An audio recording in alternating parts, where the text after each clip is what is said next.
Good morning students. हमने exemptions from GST start की थी। ठीक है, हमने फर्स्ट 2 टाइप्स की एग्जम्पशंस कर ली थी। एक रजिस्ट्रेशन रिलेटेड की थी एग्जम्पशन और एक हमने न्यू एग्जम्पशन की थी।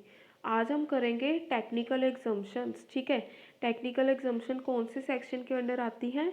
Under section 23। ठीक है, तो अगर हम बात करें टेक्निकल एग्जम्पशंस की तो इसमें क्या है? Person not liable for registration. इसमें कौन से आएंगे कि जो पर्सन जो है रजिस्ट्रेशन के लिए लायबल नहीं है उसको हम अंडर सेक्शन 23 कवर करेंगे। एंड उसकी एग्रीगेट टर्नओवर जो है वो एक्सीड कर रही है किससे? 20 लाख रुपीज़ से या 10 लाख रुपीज़ से। यानी कि उसकी जो एनुअल एक साल की जो है सेल्स वो 20 लाख रुपीज़ या 10 लाख रुपीज़ से एक्सीड कर रही है। Even then person not liable for registration. उन्होंने बताया है कि फिर भी पर्सन जो है वो रजिस्ट्रेशन के लिए लायबल नहीं है अंडर सेक्शन 23। कैसे नहीं लायबल? जैसे कि इन्होंने यहाँ पे बताया गया है पर्सन मेकिंग एग्जम्प्टेड सप्लाई, यानी कि जो गुड सप्लाई कर रहा है वो जीएसटी एक्ट के अंडर एग्जम्प्टेड है। एग्जम्प्टेड का मतलब क्या होता है? उस पर टैक्स नहीं लगेगा। एग्जम्पशन का मतलब क्या है? जिस पे टैक्स नहीं लगेगा। ठीक है, नेक्स्ट है एग्रीकल्चरलिस्ट। इसका मतलब क्या है कि वो एग्रीकल्चर की एक्टिविटीज़ कर रहे हैं तो वो उस पर भी जो है एग्रीकल्चर की जो भी होती है प्रोड्यूस वगैरह वो सारी एग्जम्प्टेड होती है अंडर जीएसटी। और आगे है स्पेसिफाइड कैटेगरी ऑफ पर्सन। जैसे कि जीएसटी लॉ के अंडर मेंशन किया हुआ कि ये स्पेसिफिक कैटेगरी है तो अगर उसका कोई पर्सन हो वो। अदर एग्जम्पशंस जो हम अभी डिस्कस करते हैं वन बाय वन। अगर हम बात करें पर्सन मेकिंग एग्जम्प्टेड सप्लाई, ठीक है, supply Holi exempted from tax, यानी कि कोई टैक्स नहीं लगेगा और ठीक है या एग्जम्प्टेड है। ठीक है, एग्रीकल्चरली इसमें मैंने जैसे बताया कोई प्रोड्यूस है जो कि कल्टीवेशन की है लैंड की उससे आई है। ठीक है, प्रोड्यूस। तो अब हमने क्या करना है, कौन कौन से पर्सन है सेक्शन 23 के अंडर जो कि लायबल नहीं है रजिस्ट्रेशन के लिए। इसमें क्या लिखा है? First point, any person engage exclusively in the business of supplying goods और सर्विसेज और both are not liable to tax और wholly exempt from tax under this act under the IGST. ये किस में आएगा? Integrated goods and service tax में हम इसे कवर करेंगे जिनको रजिस्ट्रेशन करवाने की ज़रूरत नहीं है under section 23 of IGST act. ठीक है, और सेकंड क्या है? Agriculturalist to the extent of supply of produce out of cultivation of land. यानी कि जो लैंड पे कल्टीवेशन की है उसमें से अगर कोई मतलब क्या प्रोड्यूस सप्लाई की है तो फिर उस पर भी जो है टैक्स नहीं लगेगा, वो एग्जम्प्टेड मानी जाएंगी। ठीक है, फर्स्ट पॉइंट देखें, पर्सन मेकिंग एग्जम्प्टेड सप्लाई, यानी कि जो गुड्स है वो एग्जम्प्टेड है तो उस केस में क्या है? सप्लायर को रजिस्ट्रेशन करवाने की ज़रूरत नहीं है, चाहे उसकी जो टर्नओवर है, जो सेल्स है, चाहे वो 20 लाख रुपीज़ या 10 लाख रुपीज़ से एक्सीड कर जाए। यानी कि अगर उससे ज़्यादा भी हो जाए पूरे साल की सेल्स फिर भी उसे रजिस्ट्रेशन करवाने की ज़रूरत नहीं है। ठीक है, अगर उसकी गुड्स जो हैं वो एग्जम्प्टेड हैं अंडर जीएसटी एक्ट। ठीक है,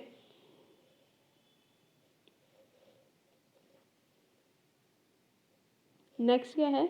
if the person is partially engaged and in supplying non taxable supply और partially in taxable supply he will have to obtain a registration even if the aggregate turnover exceed 20 lakh और 10 lakh.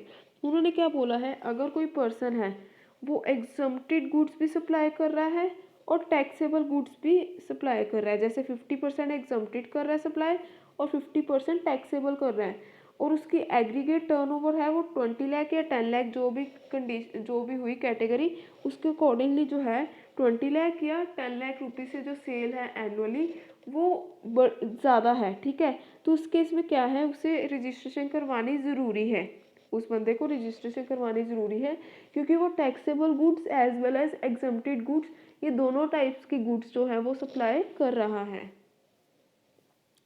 Next बात करते हैं agriculturalist. अब agriculturalist का मतलब क्या हुआ? कोई भी इंडिविजुअल या एचयूएफ। एचयूएफ क्या होता है? Hindu undivided family. इसमें कौन कौन होता है? एक कर्ता होता है जो कि हेड ऑफ फैमिली होता है और बाकी होते हैं को पार्टनर जो कि उसके मेंबर्स होते हैं फैमिली के। ठीक है, को पार्टनर्स। ठीक है, अब इसमें एग्रीकल्चरलिस्ट कौन हुआ? Who undertakes cultivation of land, जो कि लैंड कल्टीवेट करता है, ठीक है, बाय ओन लेबर, उसकी खुद की लेबर होती है, by the labour of family, या फैमिली मेम्बर्स की होती लेबर, या सर्वेंट्स, ठीक है, जहाँ उसने सर्वेंट्स रखे हुए हैं वेजिस पे, ठीक है, उनको वेजिस पे करके लैंड पे कल्टीवेशन होती है, ठीक है। इसेंशियल इंग्रेडिएंट्स कौन से होने चाहिए हैं एग्रीकल्चरल इसमें, the land shall be cultivated, यानी कि लैंड कल्टीवेट होनी ही चाहिए, ये इसेंशियल है, ये मैंडेटरी है। और individual HUF should cultivate the land, और इंडिविजुअल या एचयूएफ के मेंबर्स हैं उन्होंने कल्टीवेशन करनी है, ठीक है।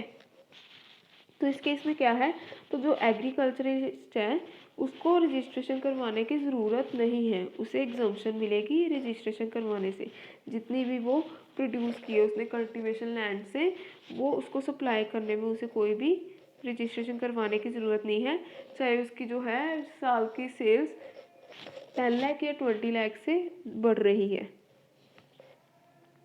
नेक्स्ट क्या है, persons notified to be exempted under section 23 sub section 22, इसका मतलब क्या है, जो पर्सन को बाय नोटिफिकेशन गवर्नमेंट ने रिकमेंड किया है कि ये स्पेसिफिक कैटेगरी ऑफ पर्सन्स हैं जिनको रजिस्ट्रेशन करवाने की ज़रूरत नहीं है, ठीक है, वो अंडर सेक्शन 23 सब सेक्शन 2 में मेंशन किए गए हैं।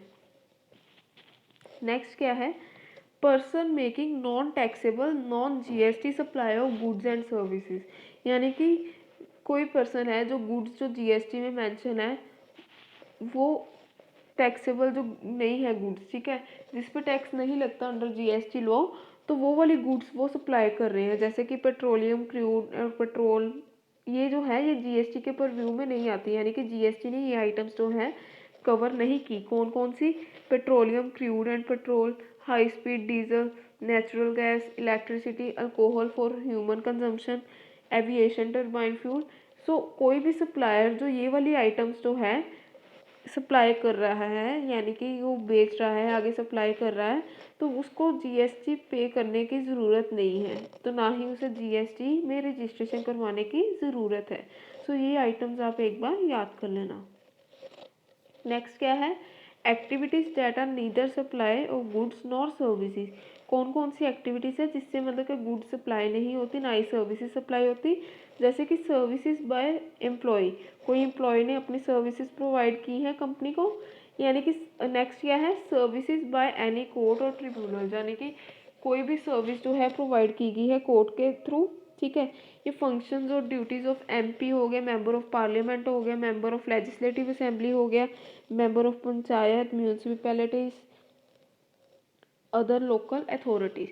सो ये मेंबर्स को भी जो है इनकी ये एग्जम्प्टेड है जीएसटी के अंडर, ठीक है।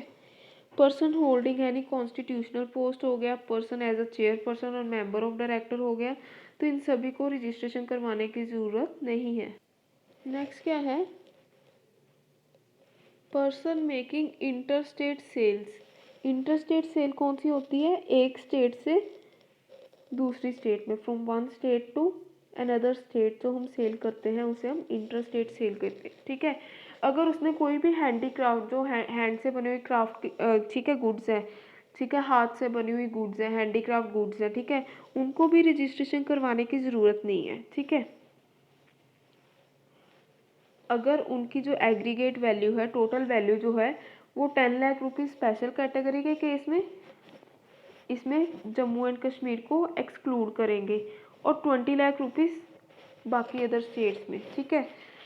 अगर उनकी 10 या 20 लाख से जो है टर्नओवर जो है सेल्स है जो एनुअली एक्सीड नहीं करती, यानी कि इससे ज़्यादा नहीं होती, तो इस केस में उन्हें रजिस्ट्रेशन करवाने की ज़रूरत नहीं है।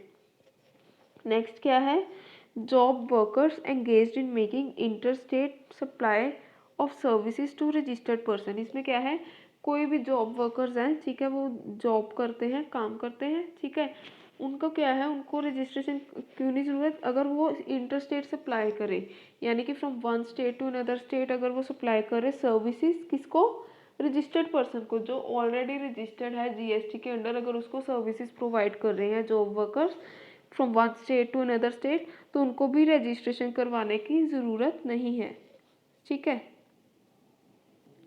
सो लास्ट पॉइंट हमारा क्या है, person making interstate supply of taxable services whose aggregate turnover does not exceed. ये तो मैंने पहले ही बताया था, जैसे 20 लाख अगर 10 लाख से अगर आपकी एग्रीगेट टर्नओवर जो है सेल्स है साल की वो अगर कम है तो फिर आपको तब भी रजिस्ट्रेशन करवाने की ज़रूरत नहीं है, ठीक है। अगर आपकी 20 लाख या 10 लाख रुपीज़ जो भी आप पे कंडीशन एप्लीकेबल होती है उसके अकॉर्डिंग देख लेना, 20 लाख आपकी बनती है टर्नओवर या 10 लाख के लिए होती है, ठीक है। तो फिर अगर आपकी पूरे साल की जो है सेल्स 20 लाख या 10 लाख रुपीज़ से कम है तो उस केस में भी आपको जीएसटी में रजिस्ट्रेशन करवाने की ज़रूरत नहीं पड़ती है। सो ये थी हमारी टेक्निकल एग्जम्पशंस। सो आज के लिए इतना ही टॉपिक। एक बार इसे रीड करके देख लेना, अगर कोई भी डाउट हो देना आप मेरे से क्लियर कर लेना। So thank you class.